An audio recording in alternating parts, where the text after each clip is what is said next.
All right, Schlockmeister fans, we're going to watch something I haven't seen in many, many years. Hollywood Boulevard. Let's check it out.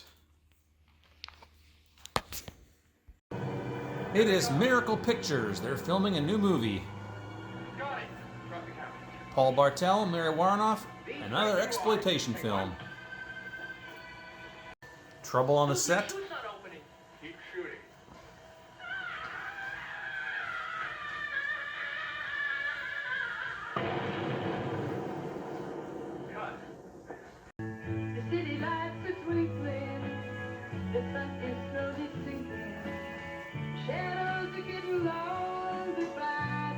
Candy Rylson plays Candy. She wants to become an actress. Dick Miller is going to be your agent. She meets a sleazy guy who pretends to be a producer. The director's a real good friend of mine. It's a terrific part. It's kind of a modern-day Bonnie and Clyde. They tell her it's a Bonnie and Clyde type movie. Instead, they're using her car to rob a bank. Yeah, let's go. But what about my close-up? What kind of movie is this? She tries again. Hello, I'm Patrick. Can I help you? Yeah, hi, I'm Candy. Walter Paisley sent me over from his office. Oh, you want Eric, our director. Are immediately treated to a wet t-shirt contest. One of the sprayers is Jonathan Kaplan, a director himself who went on to direct Over the Edge a few years later. Commander Cody.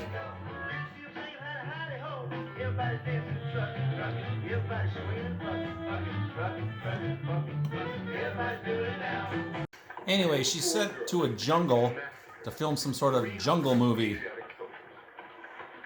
Now your motivation, very important, is to massacre 300 Asiatic soldiers. Scotty, the blood looks phony.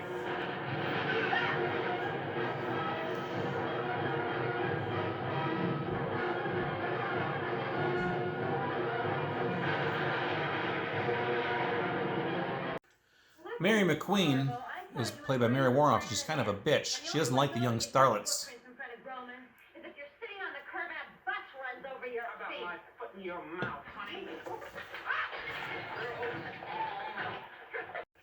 Another accident on the set. That look, that realism. Total reality, Jill. Jill? Jill! He's dead for real! Thank God, this is terrible. This is tragedy. How am I going to get my close-up? They go to the drive-in movie theater to watch The Terror, which stars Dick Miller. Yeah, I used to be an actor. Not bad, huh?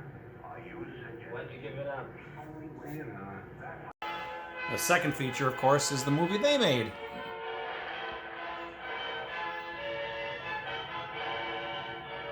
Oh my God, there it is. Brace yourself. Oh, my first picture. Take it off! Take it off! Take it off! There's a nude scene she doesn't like being shown. Dick Miller's character, Walter Paisley, comes to rescue her and ends up punching her out too.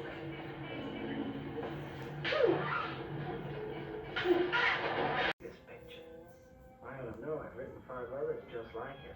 Why did I do this picture if nobody is going to see it? Experience.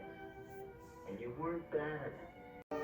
Her next movie is a futuristic car chase thing, which uses props from Death Race 2000. You know,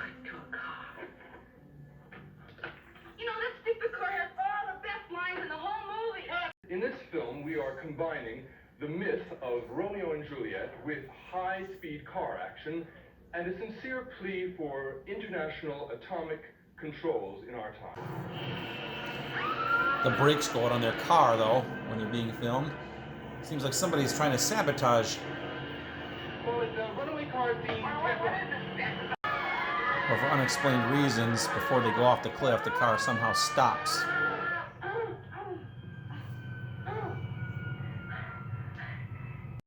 PG, you just don't understand. People are dying. How can you be so cold-blooded when it's your responsibility? What, are you collecting insurance on this or something? So, she gets a nighttime call for recalls. phone call says, "Come on down to the set." But she appears to be all alone. But then out of the shadows comes a mysterious figure.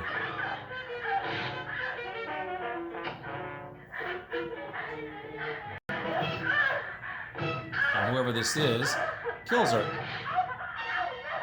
But unbeknownst to the killer, the camera is rolling and catching it all. You ghoul. And I don't want you to quit either. Oh, you don't, huh? Candy, take it easy. My friends are getting bumped off like politicians, and you think it's kind of interesting. Well, I think it's kind of sick. Where the hell are you going? She finds evidence that the killer is close by.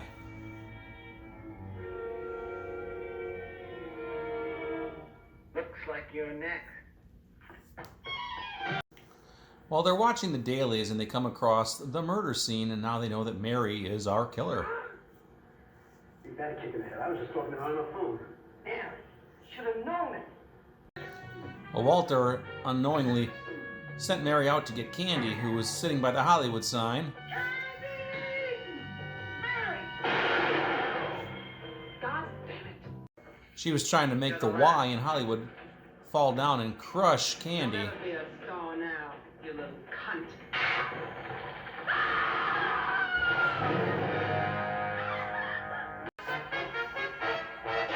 And now she's famous.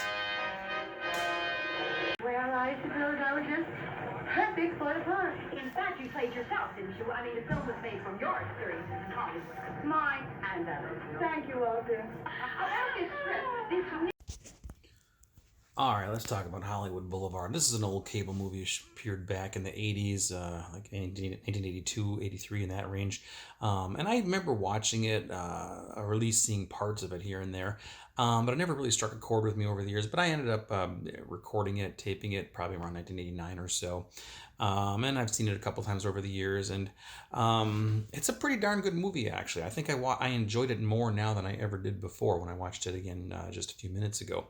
It's basically an homage to the kind of crap that I review on this channel. Exploitation movies, especially from the 70s, obviously, because that's when this movie was made. It was shot in 1975, came out in 1976. It stars Candice Ryerson.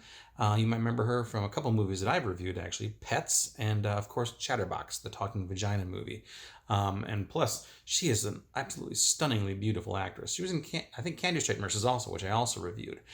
She only did a handful of movies, maybe about 20 or so, and then she retired, got married, and had a child.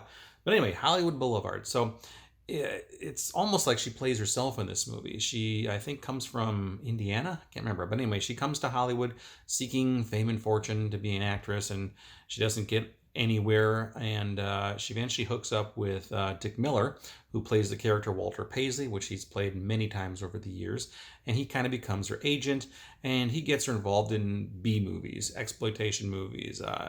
Paul Bartel is the director of all of these movies, apparently, and Mary Warrenoff is one of the actresses in this movie as well. She gets one of her friends involved, does Candy. She plays Candy, by the way. Her actually is her real name. But anyway, then we just see the rest of the film is kind of them doing their B-movie stuff. They film a movie here, they film a movie there. They go out into the jungles somewhere in South America or something at one point. But then some accidents start happening on this set, and nobody seems to really think it's a big deal because it's a miracle picture, and it's just very low budget, and everybody's very blasé about everything. But Mary Warrenoff's character, Mary McQueen, she comes off as somewhat bitchy and not very tolerant of the younger starlets around her. I think she thinks she's better than them. And then later on in the film, one of the starlets gets killed, murdered by somebody on set. The actress got called for retake. She shows up in the middle of the night, no one's there, but of course she runs into the killer, who's masked, stabs her to death, and that's the end of that. Well, what she didn't know is that the camera was rolling at the time of the murder, and the camera caught taking the mask off, and we see that it's Mary Warrenoff. So then they find out that she's going after Candy next. Candy likes hanging out at the Hollywood sign by the letter Y, and they sent Mary up to go retrieve her.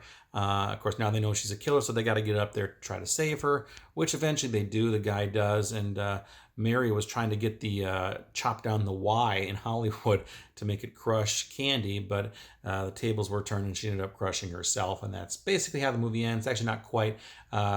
Candy is now regarded as the Hollywood sign girl, and she's really famous, and it ends with like a party scene where the paparazzi's around and everything, and that's it. So anyway, that is Hollywood Boulevard. Again, it's just, like I said, a complete homage to 70s exploitation films filled with gratuitous nudity and some violence and stuff. There's also some car chases and scenes, and some of the props, the cars actually, and one of the costumes that Candy was wearing were from Death Race 2000, which I think came out the same year as, or maybe it was the year before actually. So Roger Corman produced this. Joe Dante directed it. Jonathan Kaplan's actually in this movie. He went on to direct Over the Edge a few years later as well, one of my all-time favorite films. So, but anyway, that's it, Hollywood Boulevard. It's a fun film, it really is. Now, I have this on DVD. It was also released by Scorpion on a Blu-ray, but very limited, only 1,500 copies around. I'm thankful, lucky to have one of them. If you were looking for this yourself, it's not on Amazon, so I'll have to give you a link to the DVD, which is much cheaper, by the way. But if you want the Blu-ray, you can still get this for about $40 or so, 40, 50 bucks or so. So it's not completely gone yet. It's still relatively affordable, if you consider $40 to $50 affordable, but it is out there. So, but you should probably snatch it up, because right now there's one more off the market, and this isn't ever going anywhere. So it's going to just go up and up. Check it out, Hollywood Boulevard. Let me know what you think about it. If you do find the Blu-ray, though, tons and tons of extras on here. Interviews with the director. There's commentary. Just all kinds of good stuff. So anyway, that's it. Candice Ray Allison, by the way, unfortunately passed away in 2006, I believe. Beautiful actress, beautiful actress. So anyway, check it out. Leave some comments. Let me know what you think about Hollywood Boulevard. Watch it. Bye.